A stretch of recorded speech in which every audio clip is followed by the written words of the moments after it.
नमस्कार दोस्तों, साहित्यिक कहानियों के इस चैनल कहानियां जिंदगी की पर मैं शैली सुना रही हूँ फ्रांसीसी साहित्यकार मोपासा की लिखी कहानी का हिंदी अनुवाद।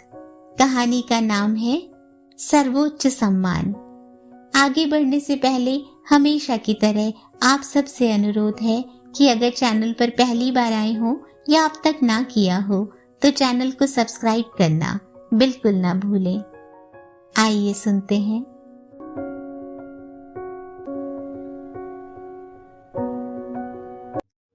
कुछ लोगों का जन्म कुछ निश्चित प्रभावशाली प्रवृत्तियों को लेकर ही होता है। उन प्रवृत्तियों में उनकी कोई महत्वाकांक्षा अथवा किसी जीविकोपार्जन का उद्देश्य होता है। जैसे ही वे सोचने या बोलने की उम्र के हो जाते हैं, अपने विचारों को कार्य रूप में परिवर्तित करने की, उसे मान्यता देने की इच्छा रखते हैं। बचपन से ही सिर्फ एक विचार मॉन्सायर कैलार्ड के दिमाग में था और वह था सम्मानित होने का, अलंकृत होने का, पुरस्कृत होने का। जिस तरह कई बच्चे बचपन में शौकिया सैनिकों की टोपी लगाया करते हैं, उसी तरह जब वे काफी छोटे थे तभी से सस्ते खिलौनों के रूप में मिलने वाली जस्ते की धातु के सर्वोच्च सम्मान के सबसे बड़े पदक आदि अपने वस्त्रों में लटकाया करते थे और बड़ी शान से अपनी माँ का हाथ पकड़कर अपनी नन्ही सी छाती को सगर्व फुलाकर, जिस पर धातु का वह नकली पदक और लाल फीता लटका रहता था, बाजारों की सड़क पर घूमा करते थे। प्रारंभिक अध्ययन में उन्हें कोई सफलता नहीं मिली थी। जब वे बीए की परीक्षा में भी फेल हो गए और उन्हें जब कुछ समझ में नहीं आया कि वे क्या करें, तो उन्होंने एक बहुत सुंदर सुसंस्कृत लड़की से शादी कर ली, क्योंकि उनके पास अपनी स्वयं की बहुत खानदानी जायदाद थी। वे भी अन्य मध्यम वर्गीय धनवानों की तरह पेरिस में रहा करते थे और दूसरे अन्य कम स्तर के लोगों के पास न जाकर एक उपमंत्री से साधारण परिचय होने का गर्व तथा इस आशा से कि वे किसी दिन मंत्री हो जाएंगे, वे अपने तबके वालों से ही मिला करते थे। सेना की टुकड़ियों के दो मामूली अफसर भी उनके खास दोस्तों में थे। परंतु मॉन्सायर कैलार्ड स्वयं को बस एक निरंतर विचार से छुटकारा नहीं दिला पा रहे थे। वे हमेशा दुखी रहते थे क्योंकि उनके पास अपने वस्त्रों के काजों में बांधने के लिए उपयुक्त विशेष लाल फीता पदक के साथ लटकाने वाला नहीं था। जब वे किसी व्यक्ति से मिलते और देखते कि उन्हें पूर्व में उनकी सेवाओं के लिए सम्मानित किया गया है, तो वे उसे ईर्ष्या से एकटक देखते ही रह जाते। कभी कभी जब दोपहर को उन्हें करने को कुछ नहीं रह जाता, तो वे उन मिले हुए लोगों की संख्या गिनते और स्वयं से कहते, जरा मैं भी देखूं कि मेडलिन और एयूडायर के बीच मैं कितने लोगों से मिला हूं। प्रायः गंभीरता से चलते हुए वे अपनी अभ्यस्त आंखों से सम्मान के छोटे से लाल फीते के लिए बड़ी सावधानी से निरीक्षण करेंगे और जब वे रास्ता तय कर लेंगे तो अंत में पूरी संख्या जोर से बोलेंगे, 8 अफसर और 17 वीर सिपाही। इतने सारे।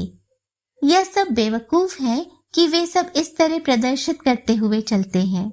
मुझे आश्चर्य है कि लौटने में मुझे जाने को कितने लोग और मिलेंगे। उसके बाद वे दुखी होकर धीरे धीरे लौटते। जब लौटती हुई भीड़ को स्वयं की ओर देखते हुए पाकर हैरान हो जाते। उन्हें वे सारे स्थान मालूम थे जहां प्रायः ऐसे लोग मिल जाया करते थे। वे ज्यादातर रॉयल पैलेस में इकट्ठे होते थे। कुछ लोग रुडेला पैक्स की अपेक्षा एवेन्यू ओपेरा में दिखते थे।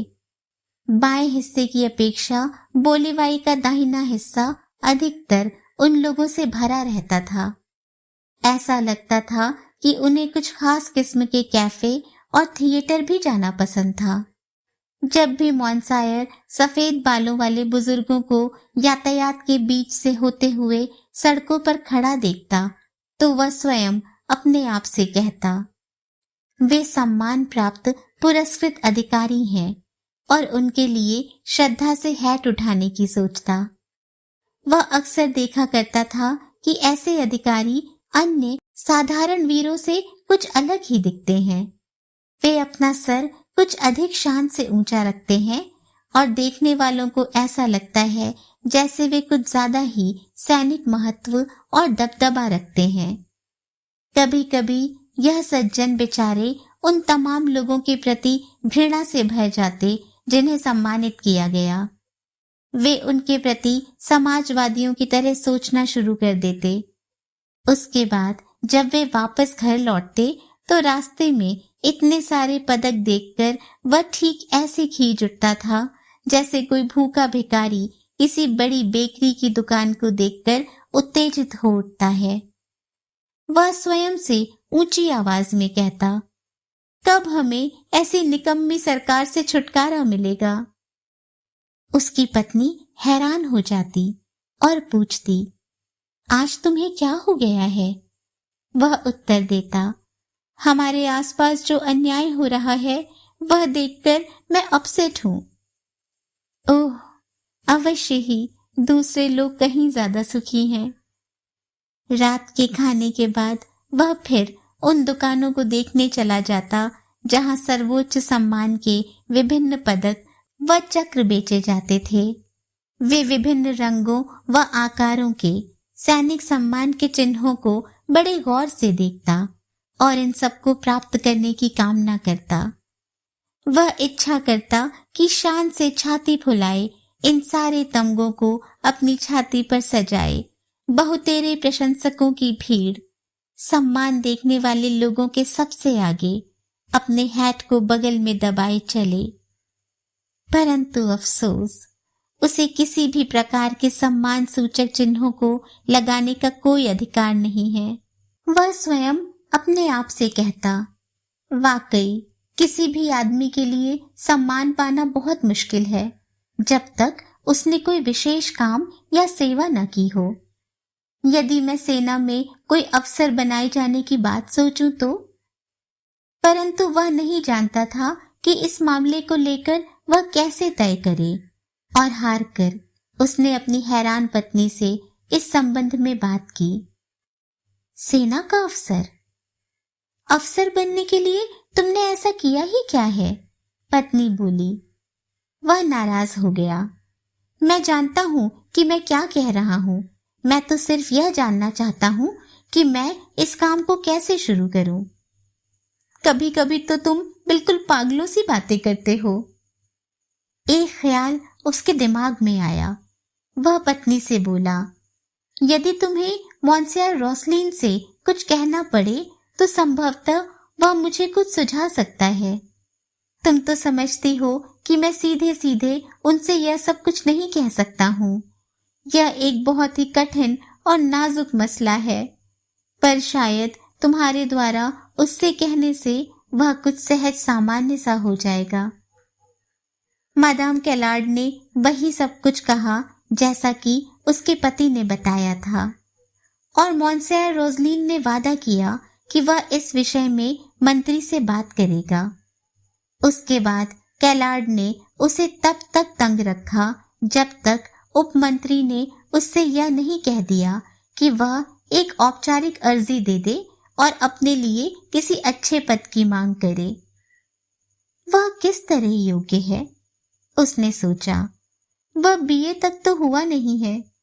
किसी तरह वह कोई निश्चय नहीं कर सका और अंत में उसने जनता को शिक्षा का आधार नामक शीर्षक से एक पैम्फलेट निकाला, परंतु उसे भी अपने विचारों की अस्थिरता और कमी के कारण पूरा न कर सका। अब उसने कुछ सरल विषय चुने और सफलता से उन पर लिखना शुरू किया। उसका पहला विषय था आंखों के माध्यम से बच्चों की शिक्षा। वह चाहता था कि जहां तहां पेरिस में बच्चों के लिए छोटे छोटे बाल मंदिर चलाए जाएं, जहां बच्चों के माता पिता अपने बच्चों को ले जाएं और प्रोजेक्टर की मदद से उन्हें मानवीय ज्ञान के विभिन्न पक्षों का अध्ययन कराया जाए।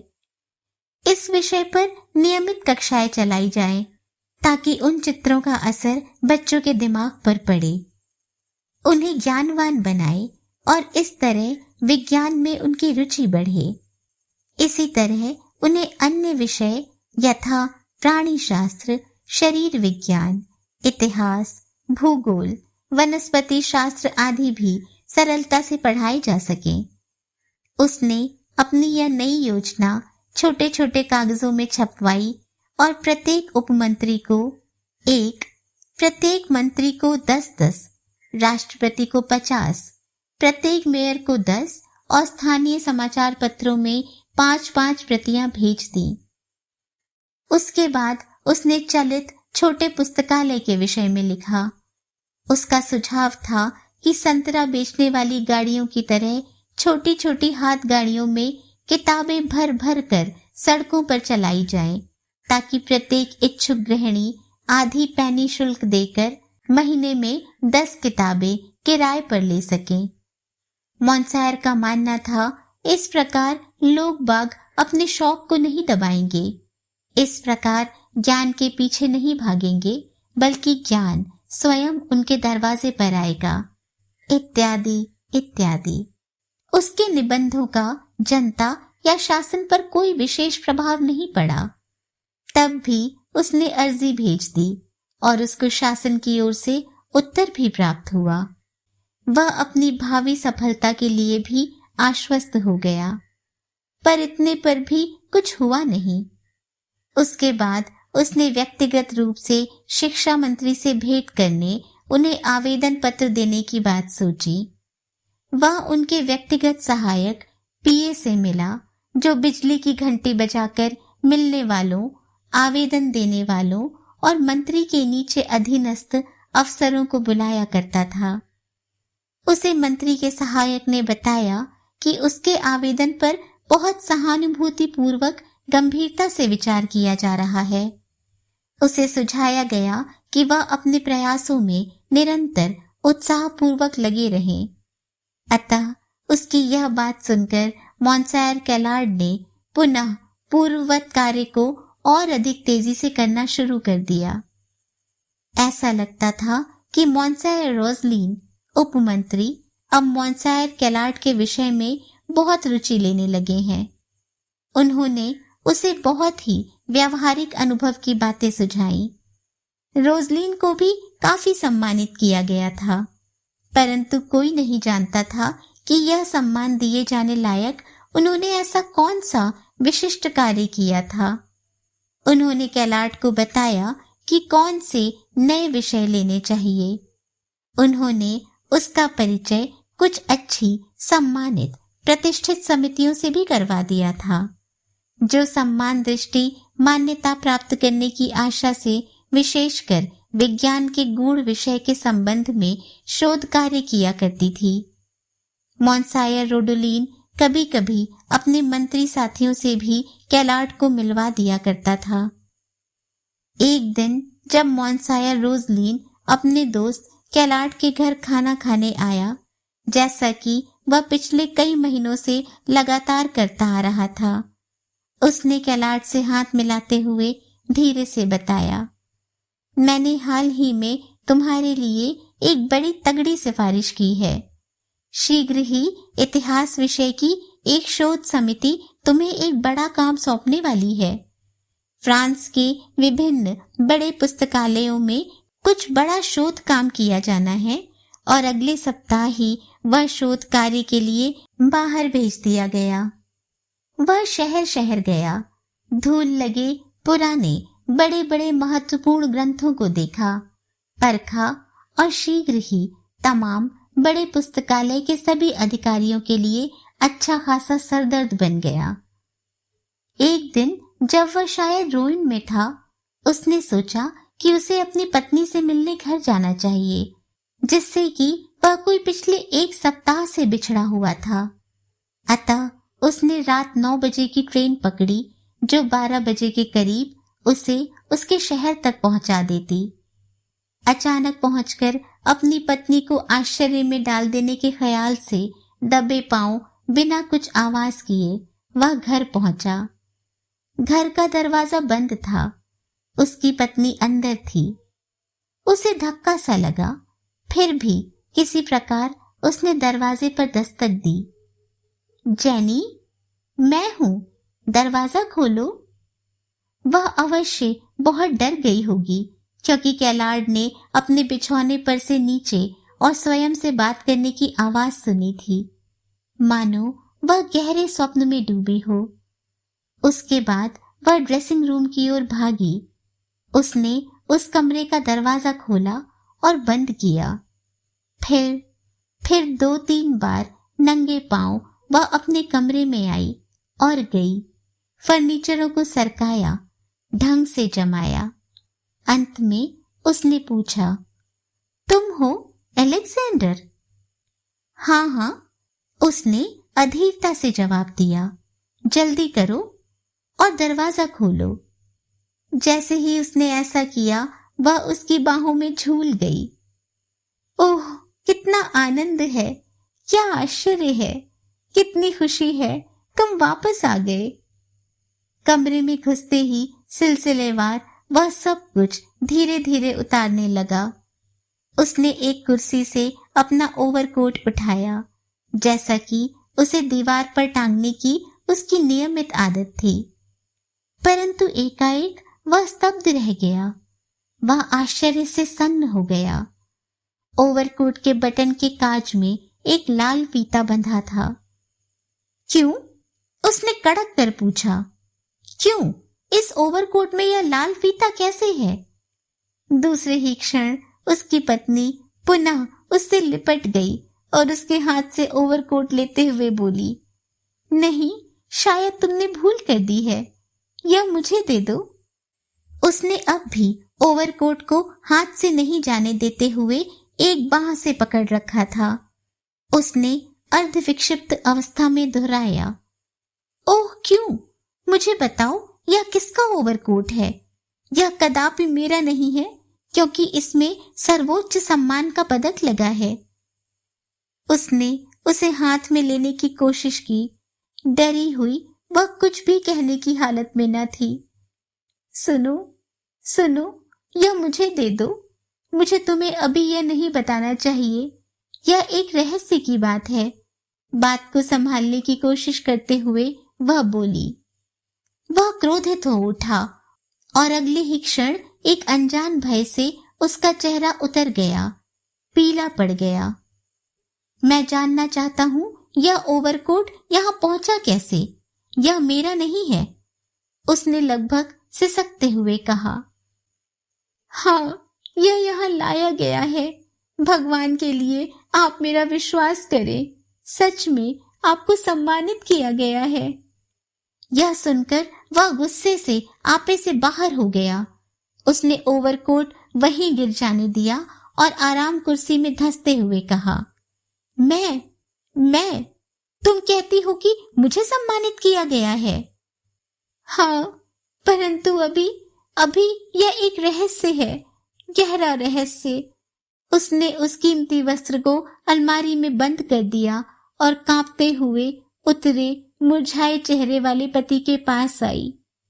हाँ, उसने कहना शुरू किया, यह एक नया ओवरकोट है जिसे मैंने चुपचाप तुम्हारे लिए सिलवाया है, परंतु मैं कसम खाती हूँ कि तुम्हें इसके बारे में कुछ नहीं बताऊंगी, क्योंकि शासकीय तौर पर कोई 1-8 महीने तक इसके बारे में औपचारिक घोषणा नहीं की जाएगी, और तुम्हें तो तब तक नहीं बताया जाएगा जब तक तुम अपनी शोध संबंधी यात्रा से लौट नहीं आओगे। मॉन्सायर रोजलिन ने ही तुम्हारे लिए इतनी सब कोशिशें की हैं। उपमंत्री मॉन्सायर रोजलिन? वह खुशी में चीख उठा। उसने मेरे लिए इस सम्मान, इस पुरस्कार का प्रबंध किया है। वो। और उसने तसल्ली से एक गिलास ठंडा पानी पीना चाहा। सफेद कागज का एक टुकड़ा ओवरकोट की जेब से सरक कर धरती पर आ गया। कैलार्ड ने उसे उठाया। वह विजिटिंग कार्ड था। उसने उसे ध्यान से पढ़ा।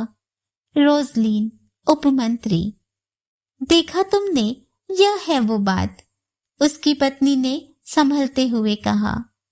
वह खुशी से करीब करीब चिल्ला उठा। कोई 1 सप्ताह बाद सेना मुख्यालय से शासकीय गजट में घोषणा की गई।